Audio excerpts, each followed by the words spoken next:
Rain tapped softly on the classroom windows as Emily Parker finished her last lecture for the day. The students were tired, restless, eager to leave, and she couldn't blame them. She felt the same. Her voice had grown hoarse after hours of talking about literature and character development. As the bell rang, chairs scraped the floor and her students rushed toward the door. She smiled faintly, collecting her notes, ready to head home to her quiet apartment and a cup of tea. But then, out of the corner of her eye, she saw one student who hadn't moved. Ethan Miller. He sat near the back, the same place he always did, his notebook closed, eyes distant. He wasn't the type to linger. He was one of her best sharp, thoughtful, always respectful. So when he didn't leave with the others, she noticed. Emily waited, pretending to organize papers, expecting him to ask about an assignment.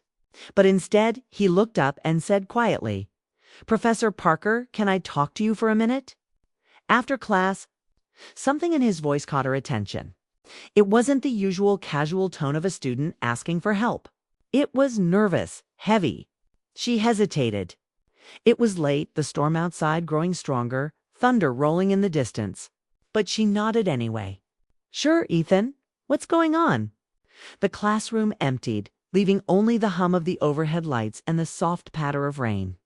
Ethan walked toward her desk, his hands shoved into his pockets, eyes down.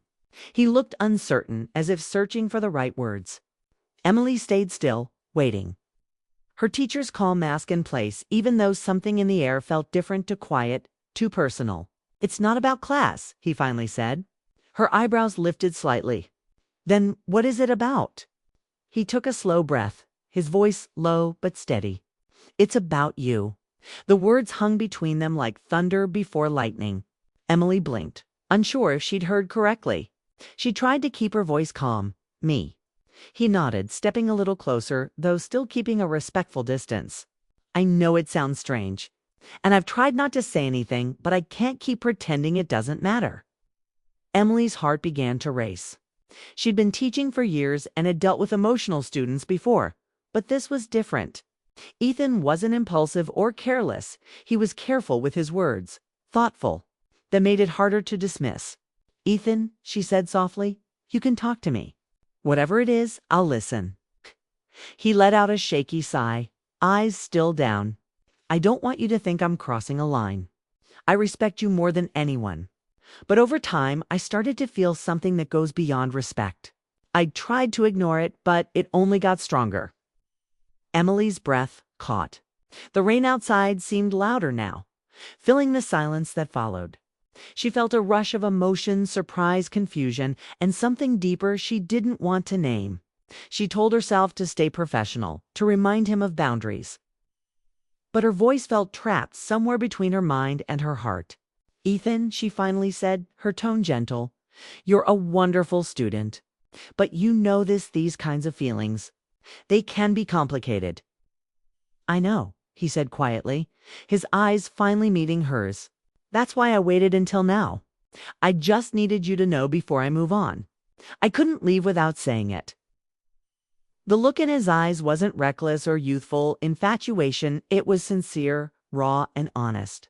And for a moment, Emily forgot the storm outside, the rules, the age gap, everything. She only saw a young man brave enough to speak his truth. She wanted to tell him how much his words moved her, how they reminded her that she was still human beneath the professional shell. But before she could speak, a loud clap of thunder broke the moment. Ethan gave her a small, sad smile. "That's all I wanted to say." Emily stood there, silent, heart unsteady, as he picked up his bag and walked toward the door. The echo of his words lingered in the empty classroom, mixing with the rain's soft, uncertain, and unforgettable. The rain had stopped by the next morning. But Emily couldn't stop thinking about what Ethan had said. His voice still echoed in her mind, his words circling like quiet thunder she couldn't escape. She tried to focus on grading essays, answering emails, going through her normal routine, but every time she saw his name on her attendance list, her stomach twisted. She told herself it was just awkwardness, the natural discomfort after a student crossed a line. But deep down, she knew it was something else. Something she didn't want to admit. When she walked into class 2 days later, Ethan was already there, sitting in his usual seat near the back. He looked calm, but she could sense the distance. No more long glances or small smiles. He didn't stay after class or ask questions like he used to. It should have been easier this way, clearer, simpler, but somehow, the silence between them hurt more than his confession had. After class ended, Emily stayed behind, her hands trembling slightly as she organized her papers. She didn't know if she wanted to talk to him again or avoid him entirely. But then, as the last student left, she saw him hesitate by the door. Their eyes met, and he gave a polite nod, as if nothing had ever happened. That small, distant gesture broke something inside her. "Ethan," she called softly. He froze, then turned. "Yes, Professor." She swallowed, choosing her words carefully. "About the other day?" "You don't have to say anything," he interrupted gently. "I didn't mean to make you uncomfortable." His tone was calm, respectful, but it carried a sadness that pierced through her. She wanted to tell him that she wasn't uncomfortable. She was confused, torn, but how could she say that without making things worse? "Ethan, I appreciate your honesty," she said, trying to sound steady. "But we can't." He nodded before she could finish. "I know. You don't have to explain." His quiet acceptance left her speechless. Most people fought to defend their feelings, but he didn't. He just smiled faintly, as if he had already made peace with the impossible. She looked at him, then not as his professor, but as a woman who hadn't felt truly seen in years. He was too young, yes, but his eyes carried an understanding that felt older than his age.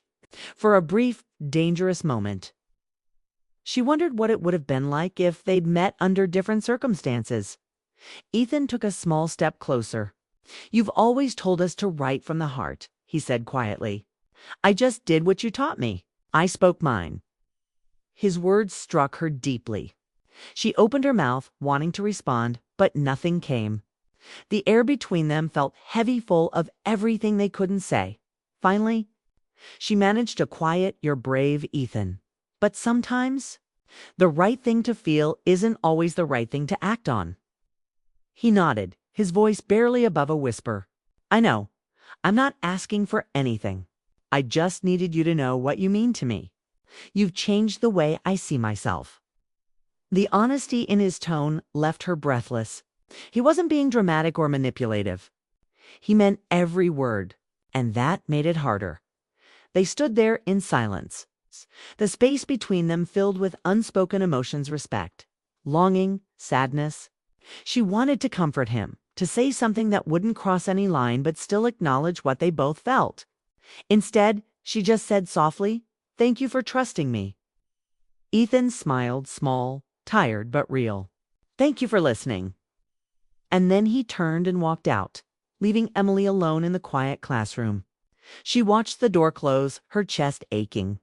His words replayed in her mind again and again, not as a confession, but as something deeper, truth she wasn't ready to face. That night, she sat by her window, the city lights flickering outside, thinking of him. She told herself it was just a passing moment, something that would fade with time. But in her heart, she knew the truth. Something had shifted between them forever, and no amount of reason could erase it. Weeks passed, but Emily couldn't push the memory of that evening out of her mind. She tried to bury herself in work, grading papers, attending meetings, preparing for next semester, but Ethan's face kept slipping into her thoughts. His quiet smile, his voice trembling with truth, the way he'd walked away without anger, all of it lingered. She hated how much space he had taken in her heart without even trying. Every day, she told herself it was just admiration, a passing emotion. But when she saw him in class, sitting at the back, avoiding her eyes, she knew it was more than that. Ethan had changed. He no longer stayed after lectures or joined class discussions. His answers were shorter, his laughter gone. Emily noticed, but she couldn't ask him why. She was the teacher and he was her student. Any sign of care might be misunderstood. Still, every time she saw him slip out of the room before she could even gather her books, her chest tightened. She missed his presence more than she should. One late evening, she stayed behind after class to grade papers. The halls were empty, the building quiet except for the hum of the heating system. When she stepped out of her office, she found something on the floor, a folded piece of paper under her door. Her name was written neatly across it. She picked it up, unfolded it, and began to read. "I'm sorry if I made things complicated. I never meant to. You've been the reason I kept going this year. You made me believe I was worth something again. I just needed you to know that. I'll keep my distance now. Thank you for everything. Ethan." Her eyes burned as she read the words again. She should have felt relief, but instead it felt like something inside her was quietly breaking. The idea of never hearing his voice again, never seeing him after class, left an ache she didn't know how to handle. She sat down at her desk and stared at the letter, her thoughts tangled between what was right and what was human. By the end of the week, their final class came. Students were cheerful, presenting their last projects, talking about plans for the summer. Emily tried to smile and keep her voice steady, but she could feel her heart racing faster every time Ethan spoke. When the bell rang and everyone began to leave, she stood there, pretending to pack her things, waiting for him. He was the last to go. As he reached the door, she finally said, "Ethan, wait." He stopped, turned around, his expression calm but distant. "Yes, Professor. I got your letter," she said quietly. He nodded. "I just wanted to make things easier. I didn't want you to feel uncomfortable anymore." "You didn't," she said quickly. "You were honest? That takes courage." He smiled faintly, his eyes soft. "Thank you. I guess I just needed to say goodbye properly. I won't be in your class next semester." Her heart sank at the words. "You don't have to disappear completely," she said.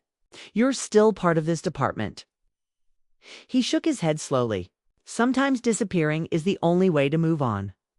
There was nothing she could say. The truth was written all over his face. He wasn't angry. He wasn't bitter, just quietly accepting. She wanted to tell him she'd miss him, that he had made her feel alive again, that his presence had reminded her what passion and purpose felt like. But the words stayed trapped behind her lips. When he finally turned and walked out, she stood there, frozen. The room felt empty, colder somehow. She looked at the door long after it closed, wishing she could stop him even for a second. But she didn't. Later that night, as she drove home through soft rain, she thought about him, about how he had changed her without even realizing it. Maybe this was how life worked. Some people entered quietly, shook your world, and left without asking for anything in return. Ethan had done that. And though she would never say it aloud, she knew his absence would echo longer than his presence ever had. Months went by, and the campus shifted from winter gray to spring light. Emily's life returned to its usual rhythm: lectures, staff meetings, long evenings spent writing at her kitchen table. To anyone watching, she looked the same: calm, focused, professional. But inside, something had changed. The quiet moments between her lessons felt heavier now. She still expected to see Ethan's face in the back row sometimes, even though she knew he was gone. His absence had left an invisible space in her world, one she didn't know how to fill. She told herself she'd moved on, that what happened was just a brief moment between teacher and student, something that couldn't have become more.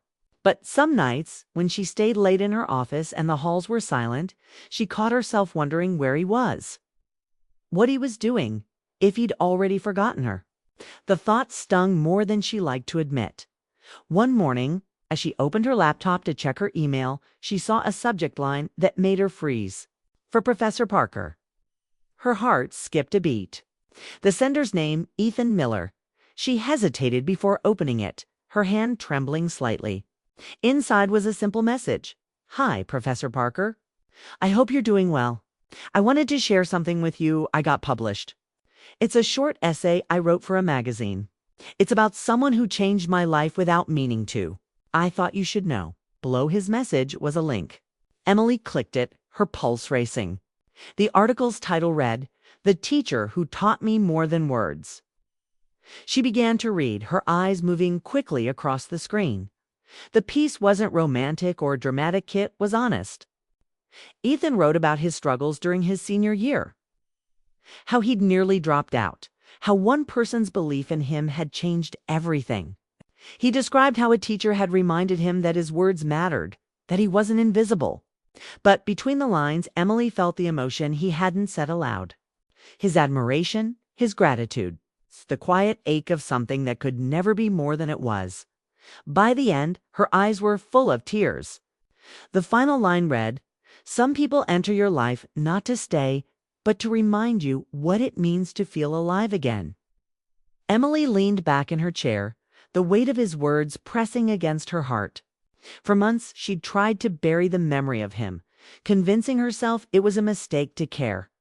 But now, reading his essay, she realized it had never been a mistake. It had been something real brief, pure, and transformative.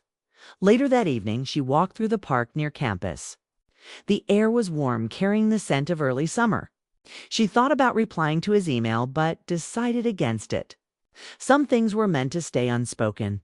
Instead, she whispered a quiet thank you into the breeze, as if he could somehow hear it. She looked up at the sky, watching the fading pink light settle over the trees. For the first time in months, she didn't feel that dull ache of regret. What she and Ethan had shared wasn't wrong, it was human. Two hearts had found each other for a short time, taught one another something important, and then parted with grace. In the days that followed, she kept his essay printed on her desk. Not as a secret, not as something forbidden, but as a reminder of honesty, connection, and the strange ways people touch each other's lives. Whenever she felt uninspired, she would glance at the paper and smile. Ethan had moved on, and so had she, but both of them carried a quiet truth inside that sometimes love doesn't need a promise or a future. Sometimes it just needs a moment, a memory, and the courage to feel it deeply while it lasts. And as Emily walked home that night under the gentle drizzle, she realized she would never forget the student who taught her something too, that hearts can still awaken, even in silence.